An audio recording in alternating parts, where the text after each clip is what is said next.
Hi everybody, welcome back to my channel. If you're new here, my name is Suzanne and I'm an elementary music teacher in the state of New Jersey.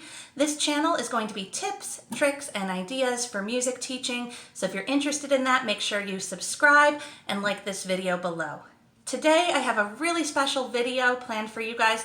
This is my top 5 tips for teaching students to breathe more effectively. We know that can be useful for singing and also for playing wind instruments. So if you're interested in what some of my tips are, make sure you keep watching.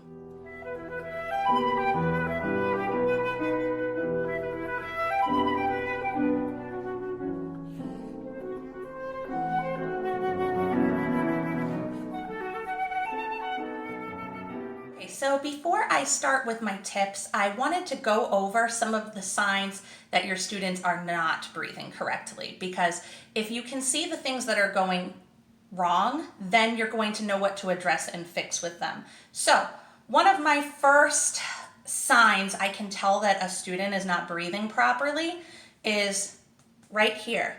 For some reason, when we tell students to breathe deeply, they like to bring their shoulders up almost all the way to their ears. I see a lot of kids do this. This does not help you breathe. I don't know what this is. And I always tell them that. I'm like, your shoulders are not your lungs. Your shoulders don't help you breathe. So that is one thing.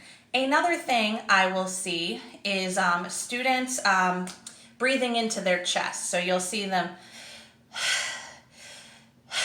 and you'll see the chest activating, which means they're breathing, but they're not breathing correctly. Sorry, I'm just looking at my notes here. Another sign that your students are not breathing correctly is if you can hear it. Oftentimes we say in music that the best breath is a silent type of breath. So if you hear the students going, that's not them taking a correct breath.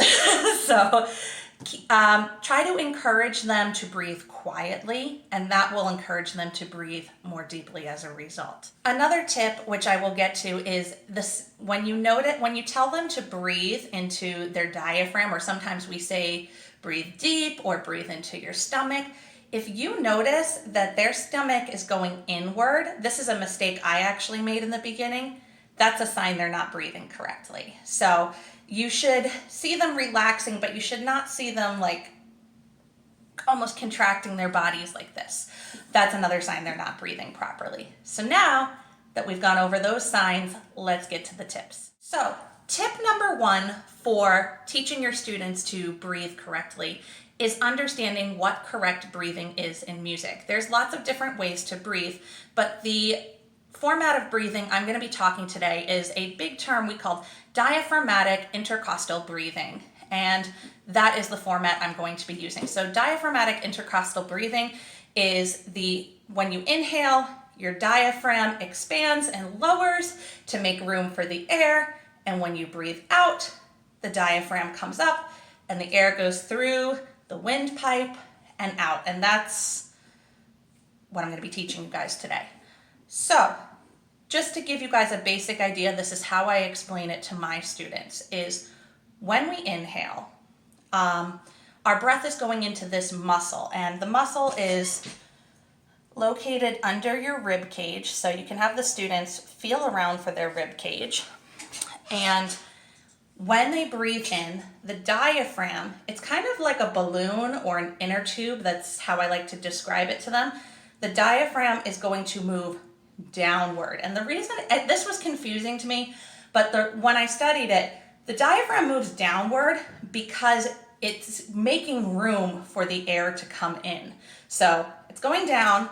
Your lungs, which are right above your diaphragm, they're expanding as the air comes in, right? So this is moving down, the lungs are opening up, and then when we exhale, there's a contraction. Now this is where I got a little bit confused. I actually had a misconception about this up until I was in college, and then I studied Alexander Technique.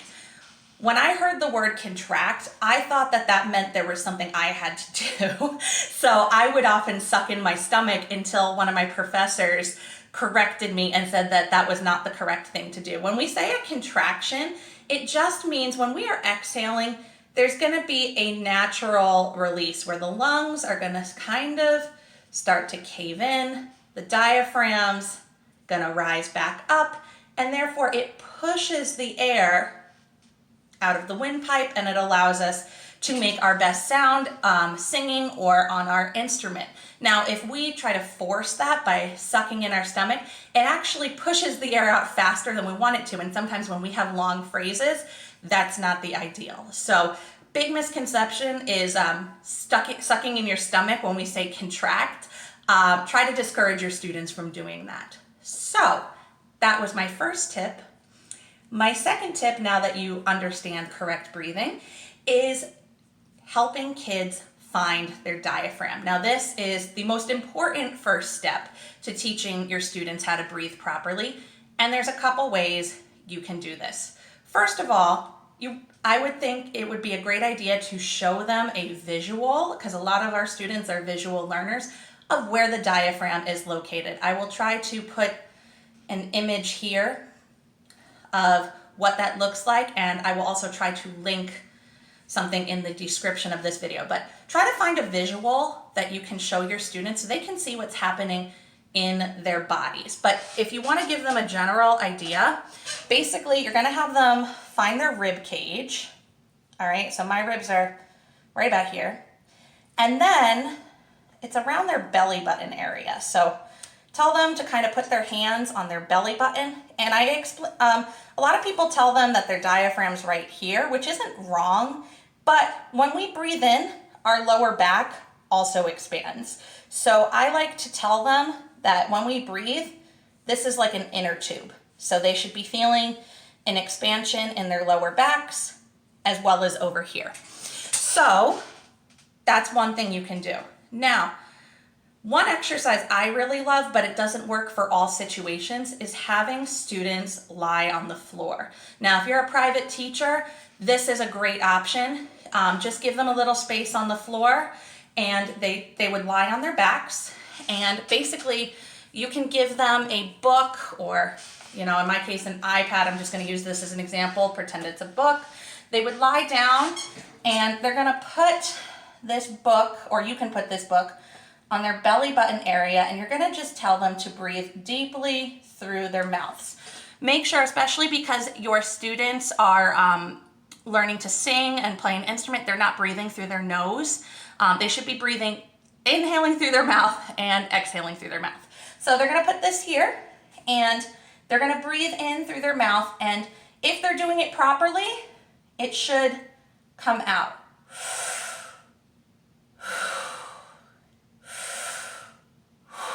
Now, I'm doing that a little loudly, but if they're doing it properly, it should be quieter. So you should hear a deeper sound when they're doing that breathing. So if the book is not going up and down, that's a sign that they're still breathing in their chest area here. So you want to encourage them to breathe lower. All right, use the word lower, and usually most of them are able to find it if they're lying on the ground. Now, if you're a classroom teacher and you have classes of 26 students like I do, it may not be the most convenient thing to have all 26 of your students, or if you teach a choir and you have like 50 students, that's not going to be the most convenient option to have them all lie on the floor. So you could always work with scarves. I know a lot of general music teachers, we have the movement scarves. You could even ask your kids as a homework assignment to bring in a scarf from home so you can teach them this. And if anybody forget, just have them share. But what they're gonna do is they're gonna wrap the scarf just around their belly button, and they're gonna tie it. All right, they can just tie it loosely. They don't have to tie it super tight. And then when they inhale, the goal is for them to see the scarf go out. So let me show you again. I'll also show you from the side. I'm kind of wearing a loose top here. All right, so hopefully you get an idea of how that works. So this is great for your visual learners. The auditory thing is great for auditory learners, to just tell them to try to breathe silently and breathe deeply. So that is one of my tips. Number 3 is going to work really well for your younger musicians. So we're talking early elementary ages, and that is my balloon analogy. So a lot of the times I like to tell students that they have a pretend balloon in their stomach, and I tell them that they want to feel the balloon expand, and I have them find where it is and they have to feel their balloon expand. And I'll have them sometimes do a check, and I'll say, can you guys feel it in your back too? Because they should be feeling it all the way around. But that analogy works great for younger kids. My 4th tip, this is a really big one, and it can cause a lot of issues with breathing if you're not emphasizing it, is to look at your students' posture. Make sure they are grounded in their posture, because if they're standing like this, they've got their arms crossed, if they've got their hands in their pocket, if they're hunched over or slouching, they can be breathing effectively, but they're literally cutting off the circulation of their diaphragm. So you want to make sure that if they're sitting on the edge of their chair with their feet flat on the ground, their shoulders are back, they're sitting nice and tall. You can use the puppet string analogy, where you think of a little string on the top of your head pulling you up. Another great one is the rag doll. So basically what they would do is they let their whole body just hang over, and they roll all the way up vertebrae to vertebrae. That will help them, but you want to help them think of themselves as very lifted.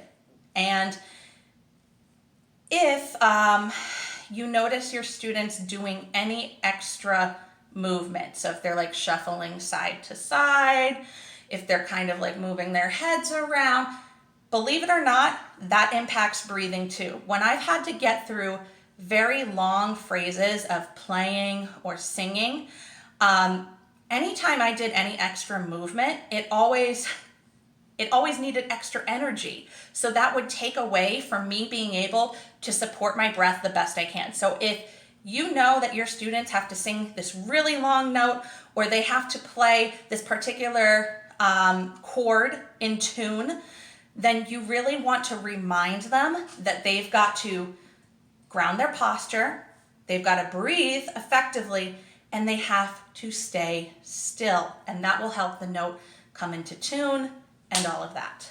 Okay, next tip.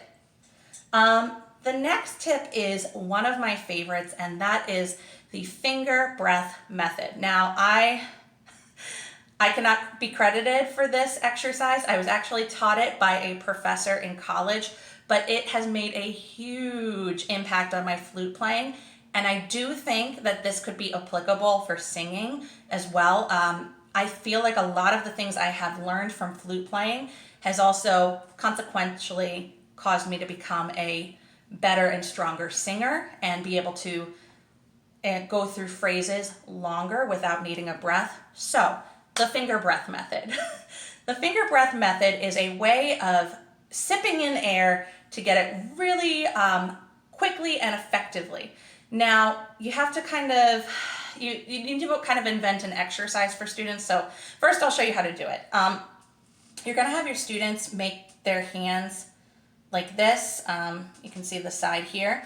And they're gonna put this part, I guess that's like the knuckle area, between their lips, like so.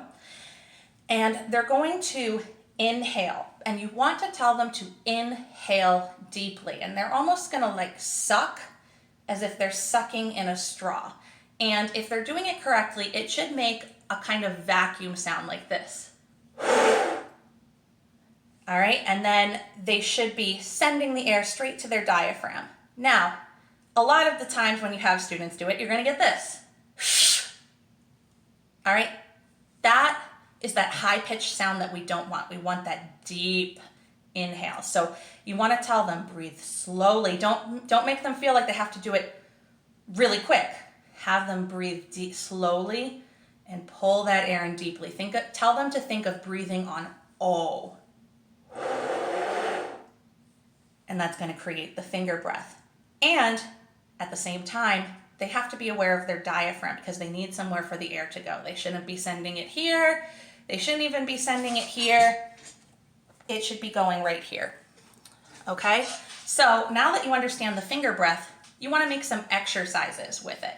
So if I'm a flute player or another type of wind player, you can inhale, and then what I try to tell my students to do is I tell them to pick a spot on the wall, or I will tell them to think of throwing a paper airplane across the room with their breath. And they're trying to just throw it slowly and breathe out. So I would kind of set it up in a counting system. So I might say, finger breath in for 4, finger breath out, or exhale for 4. Excuse me. So it would go something like this. 1, 2, inhale, go.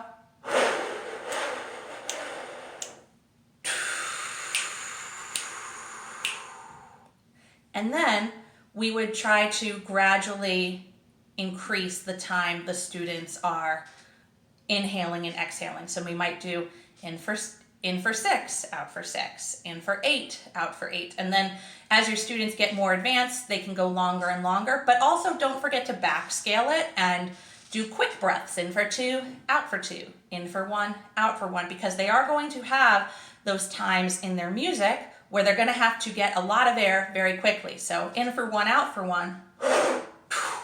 You want to make sure that they also have the ability to get a full tank of air, even when it's a very quick breath.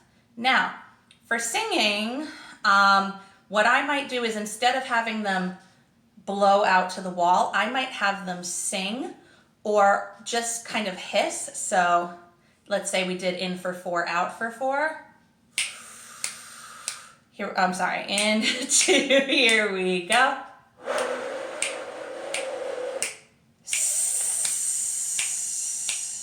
Or if you want to work on a particular syllable for your warm-up, oh. All right, that might be a really great warm-up for them. One final tip is when you are doing these exercises, and if you're working with singers, try to encourage them to inhale on the vowel, especially, if they're coming in on a long note. And if maybe it's the word water, have them breathe in on ah, so they can come in on that ah on water. I also wanted to quickly mention that there are tons of resources out there for teaching your students how to breathe effectively. You just have to look around for them. If you are in the situation of being a private teacher, no matter what the age of your students, I highly encourage you to get your vocal students into a method book. Same thing with your instrumental students. I find that I can teach the instrumental students how to breathe by rote, but I find that having my vocal students read or see visuals of their breathing really helps. So even if you have really young singers, I've had some vocal students as young as the age of 5.